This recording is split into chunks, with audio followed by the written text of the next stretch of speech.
Hi friends, मैं हूं आपका दोस्त जयेश। आपको अपने यूट्यूब चैनल पर स्वागत करता हूं। और देसी पोल्ट्री से रिलेटेड वीडियो अगर आपको अच्छे लगते हैं तो आप हमारे वीडियो को लाइक कीजिए, चैनल को सब्सक्राइब कीजिएगा। अगर आप हमारे चैनल पर पहली बार आए तो चैनल को ज़रूर सब्सक्राइब कीजिए। फिलहाल आप देख पा रहे हैं जो हमारा जो देसी पोल्ट्री फार्म है वो काफ़ी जो कम खर्च में हमने तैयार किया है, लो कॉस्ट में तैयार किया है। क्योंकि अगर देसी पोल्ट्री फार्मिंग को आप देखना चाहते हैं तो कम खर्च में अगर एक बार आपका जो फार्म है उसका जो लोट है वो सक्सेस हो जाता है, और उसके बाद अगर आप पोल्ट्री फार्मिंग करते हैं तो आपको किसी भी प्रकार की दिक्कत नहीं हो पाएगी। अगर आप देसी पोल्ट्री फार्मिंग में आना चाहते हैं तो सबसे पहले किसी भी प्रकार का ज़्यादा इन्वेस्टमेंट, ज़्यादा खर्च ना लगा के कम खर्च में अगर देसी पोल्ट्री फार्मिंग करते हैं तो आपका जो सक्सेस है वो बढ़ने का चांस ज़्यादातर बढ़ जाता है।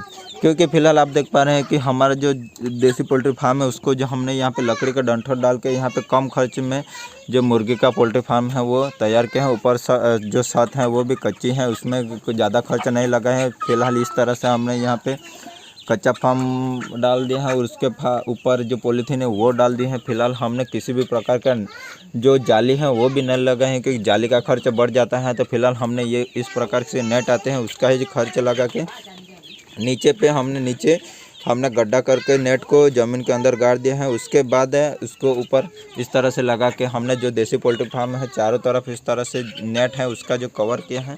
और उसके बाद यहाँ पे एक कमरे की तरह हमने तैयार करके रखा है देसी पोल्ट्री फार्म को। फिलहाल आप देख पा रहे हैं इसका जो लंबाई है वो ज़्यादा है और जो इसका जो गैप है वो कम है। वो आप देख पा रहे हैं जो देसी पोल्ट्री फार्म है। फिलहाल यहाँ पे हमने डाले थे वो 140 मुर्गे थे वो डाले थे। और उसके बाद देखा जाए तो फिलहाल कुछ मुर्गे सेल हो चुके हैं और कुछ मुर्गे बच चुके हैं। तो फिलहाल वो भी सेल हो जाएगी, एक दो दिन में वो हमारा माल है वो निकल पाएगा।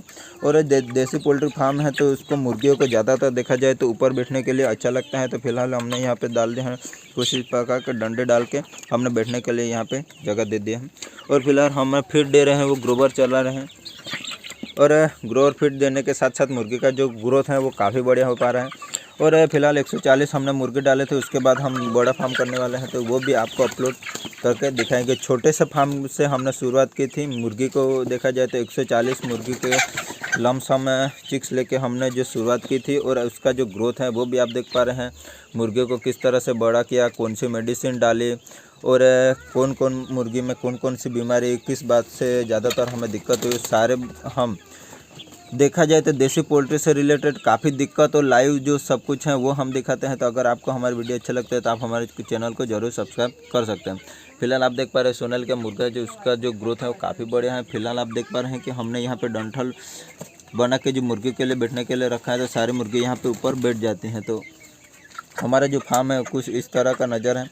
और ज़्यादातर देखा जाए तो हम वीडियो अपलोड कर नहीं पा रहे हैं, क्योंकि हमें भी समय इतना ज़्यादा मिल नहीं रहा है। तो हम फिलहाल इतना ज़्यादा अपलोड वीडियो नहीं कर पा रहे हैं। और हमारे यहाँ नेटवर्क का भी प्रॉब्लम है तो ज़्यादातर वो भी दिक्कत कर जाता है, तो वो भी हमें वीडियो अपलोड करने में ज़्यादातर दिक्कत लाता है। और फिलहाल आप देख पा रहे हैं कि जो नीचे का बिछावन, आपको जो फार्म बड़ा है और उसमें मुर्गी कम है तो नीचे का बिछावन है वो सूखा रहेगा, किसी भी प्रकार की दिक्कत नहीं होगी। अगर आप मुर्गी ज़्यादा डाल देते हैं और उसके बाद देखा जाए तो उसका जो बीट की वजह से नीचे का जो पोर्शन है वो ज़्यादातर गीला हो जाता है, तो बीमारी आने का चांस है ज़्यादातर बढ़ जाता है। फिलहाल हमारे मुर्गियों में कोई भी प्रकार की दिक्कत नहीं है, लेकिन फ़िलहाल इसमें हल्की सी जो CRD आने का चांस है। तो फिलहाल हमने यहाँ पे पानी दे दिया है, पानी में लगा दिया है मेरिकिन, एंड्रोफ्लोक्सासिन मेडिसिन में आते हैं, वो हमने यहाँ पे मेडिसिन है वो चला दी है। अगर आपका जो मुर्गा बीमार होता है और सर्दी है, फाउल पॉक्स है, किसी भी प्रकार की हल्की फुल्की बीमारी, इसमें अगर आप एंटीबायोटिक चला देते हैं तो ज़्यादातर वो भी जो बीमारी है वो भी ठीक हो जाती हैं। तो ज़्यादा दिक्कत यहाँ पे भी नहीं होती। फिलहाल हमने यहाँ पे दवाई दे दी है, तो वो भी आप देख पा रहे हैं। उसका जो ग्रोथ है वो भी काफ़ी बढ़िया हो पा रहा है। तो आप ये भी सोच सकते हैं। अगर देसी पोल्ट्री से रिलेटेड अगर आपको वीडियो अच्छा लगता है तो आप हमारे चैनल को ज़रूर सब्सक्राइब कीजिए और हमारे वीडियो को लाइक कीजिए।